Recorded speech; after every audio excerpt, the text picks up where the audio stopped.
It's February and love is in the air.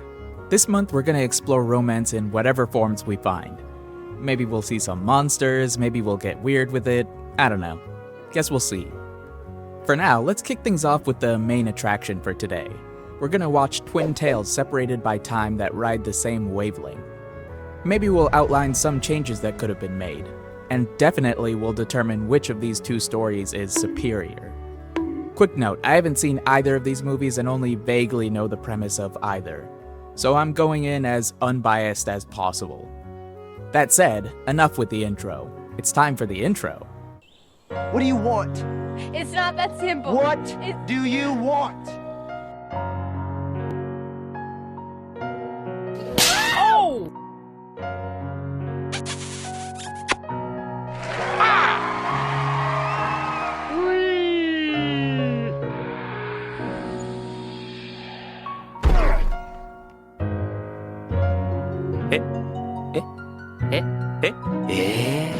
Bella. Christian.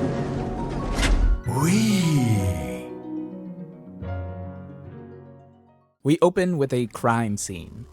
Eric Draven got yeeted out of a window while his fiancée Shelley Webster was brutalized and is dying from her wounds. A cop comforts a little girl who Shelley used to take care of. We jump to a year later where a girl who is still little and still named Sarah visits the graves of the fallen couple. Then, after she leaves, Eric literally crawls out of his own grave.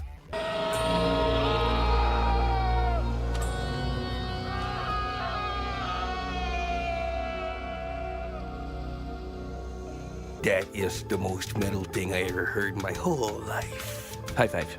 Eric returns home and relives the night he died, which conveniently sets up his targets for the movie, a gang of misfits who are comically insane.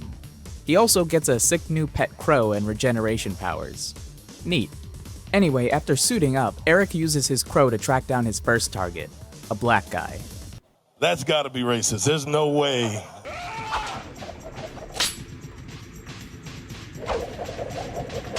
Eric kills his first victim. He then goes to the pawn shop where the misfit gang sells their stuff, getting information and acquiring his engagement ring before lighting the place up.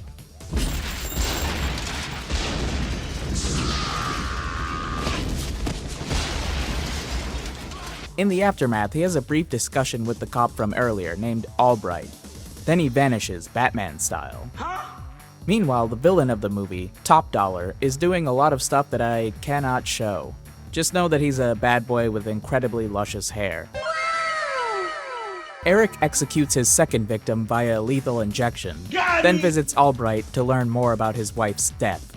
He uses psychometry to inherit Albright's memory of Shelley's painful last few hours, then forms an alliance with the cop. Oh, I can show Top Dollar. He's not doing anything crazy this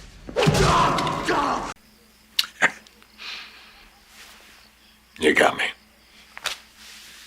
Eric's third victim redefines riding hot before our hero returns home to reunite with Sarah. But the reunion is short-lived as Eric has a score to settle and fourth victim to end. But Hairspray over here isn't having it, so a shootout commences.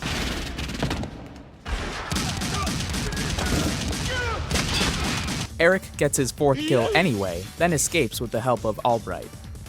Meanwhile, just as sexy Legolas discovers via a crystal girl that Eric draws power from his crow, so they intend to use one stone to kill two birds. Stop!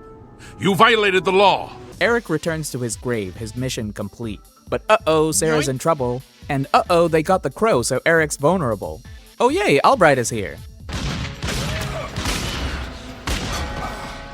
Oh no, the lady has the bird and a gun. You know, if you asked me how this movie would end, I would have never guessed it'd be with a sword fight. Eric loses, but manages to use psychometry again to implant the painful memories of Shelley's last few hours into Top Dollar's immaculately haired head. Also, don't worry, Albright lives. Then, his mission completed, Eric reunites with his wife in the afterlife. This movie was surprisingly good. Its energy is so frenetic and engaging. It's campy and over the top in all the right ways. The aesthetics, the action, everything feels like it comes together to make a picture greater than the sum of its parts. The city we see is in a state of nearly eternal night, with its bright spots showing either in moments of brightness or levity. A lot of imagery here is just fun to look at. While watching the movie, since this is just the way my brain works, I was like, oh man, I'm gonna have a hard time picking what not to use. it means something that despite all the darkness the movie shows, there are also good people. Sarah's mother is a drug addict who, once given a chance, turns it around to take care of her daughter. Albright, despite going through a divorce and fighting an endlessly losing battle, persists to help Eric. Even Eric wins not through raw strength, but by tapping into his wife's memory. Speaking of, Brandon Lee brings a personality to The Crow that I was not expecting. He's gothic and brooding, but also surprisingly sassy and sincere. I say don't move, Snow White. You move, you're dead. And I say I'm dead. And I move. Man, you died. You got buried. You still have your hat on.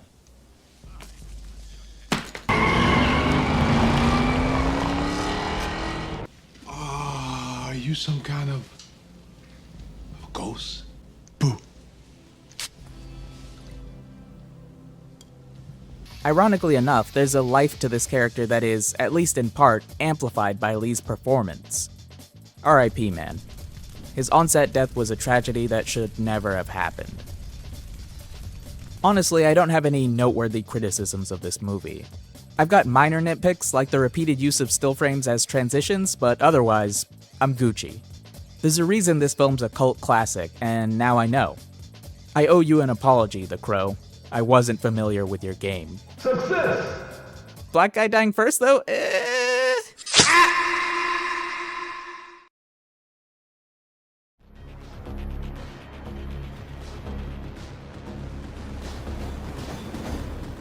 We start with young Eric watching a horse die for some reason. Cut to modern day, where Shelly receives a video from her friend Zadie that shows something we don't see yet. Zadie is kidnapped by mysterious thugs, while Shelly escapes capture by getting arrested and sent to rehab. In rehab, Shelly meets Eric, who she quickly forms an attachment to. But when the same guys that got Zadie come for Shelly, she escapes with Eric. Meanwhile, Zadie meets the bad boy of the movie, Vincent. He made a deal with the devil where he sends innocent souls to hell so he can live forever. Alright, I'm on board. You what? No, not with the satanic stuff. I mean with the change to the story. Also, Vincent can make people off themselves just by pulling the classic, "Hey, how you doing, love mama? Let me whisper in your ear." Shelly and Eric go into hiding at the same place Shelly was living when the bad guys found her last time. You are made of stupid. They then party and hang out for a while before Vincent's men catch him slipping and kill them both. Eric wakes up in purgatory. He meets a spirit who tells him to go kill people so he can rescue Shelly, who apparently went straight to hell. So Eric visits Shelly's mom to ask her about who Shelly was mixed up with and... Okay, look, I don't know what's happening in this scene. She breaks a glass and starts cleaning it up, but like Eric just walks away? I watched the scene literally 3 times because I was so confused. I thought she was poisoned or something. There's no build-up or payoff, it just... What is happening here? I don't know! Eric goes home to watch the video from the beginning of the movie wherein Vincent uses mind control to make Shelly murk a lady. Eric then goes to his homie's house, getting said homie killed and himself shot. But he doesn't heal, what? Oh, he lost his powers because he doubted his love for Shelly because of the video, which... She was mind controlled, dude. What is wrong with you?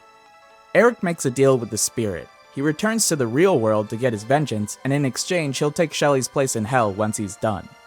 I don't know why this random spirit has this much power, but hey. It is what it is. Eric goes on a killing spree to get to... Wait, didn't that guy already die? This is getting out of hand. Now there are 2 of them. Eric offs the couple who killed him and his bae, then heads to Vincent's house. He tackles Vincent into the ghost dimension, then demons drag V-Dog down to hell. Oh hey, Shelly's back, and she's alive again. But, per the deal, Eric is... Wait, I thought he was going to hell. Why is he still in purgatory? Where is he right now? Where's the spirit? What is... Oh, it's over.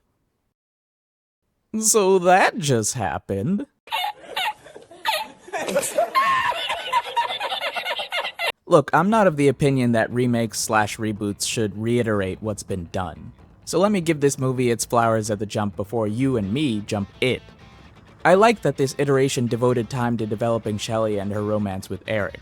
I like that this Eric showed more pain when he suffered grievous wounds. I like that the main villain was also supernatural. However, you may have noticed a little something there. I only mentioned concepts, not execution. Because this movie failed on every level when it came to putting its money where its pretty mouth is. Shelley and Eric's romance feels like it takes up too much runtime. Eric's invulnerability isn't used in interesting or fun ways, and his high pain tolerance is very quickly dropped. Vincent's supernatural powers feel almost unnecessary and tangential to the final battle. The movie dangles juicy morsels in our faces, then snatches them away, again and again. The only reason the spirit exists is to give exposition, straight up. I thought that this guy was gonna position himself as an angel, only to be revealed as a demon and the true final boss. I thought... In one scene, one of Vincent's henchmen comments that succumbing to evil is less of a leap and more of a series of steps. I thought that would tie into the spirit/demon pushing Eric toward vengeful evil, so it could use him as a vehicle to consume souls. Nope. I thought Eric would have to reconcile with his rage against a world that wronged him, and would choose love over hatred in order to conquer the demon and reunite with Shelley in the afterlife. Nope. I was a fool. A sexy, suave fool. Yeah. This Eric is humorless, friendless, maidenless. This movie has no aesthetic, no style, no energy. There are long stretches of Eric just walking. What was with that horse? Look, I don't like being negative. So let's shift gears and play Monday morning quarterback. Or for you non-Americans, play Thursday evening rugby thing. Yikes! A part of this movie is Eric losing faith in Shelley, at least temporarily. That's fine. But how about we improve this? How about the reason Shelley draws attention isn't because of a video of her being mind-controlled, but because of a past as a witch? Maybe she served Vincent at some point, and the two had a falling out because Shelley decided she couldn't do evil anymore. And maybe the reason Eric is resurrected is because Shelley cast a protective binding spell that links his soul to his body, even if said body is dead. I'll leave the specifics to your imagination, but if that were the case, Shelley would not just be Eric's reason for his quest, but also his crow. She can appear as an apparition throughout the movie that tries to guide Eric and quell his quest for vengeance. That would give her more characterization, him more of a reason to lose faith in her, and give Shelley more agency.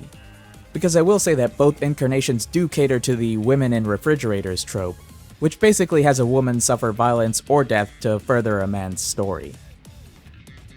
This remake was an opportunity to do something different, and an attempt was certainly made, but the end result felt diluted, like all the life had been drained from this story. Almost like it was zombified.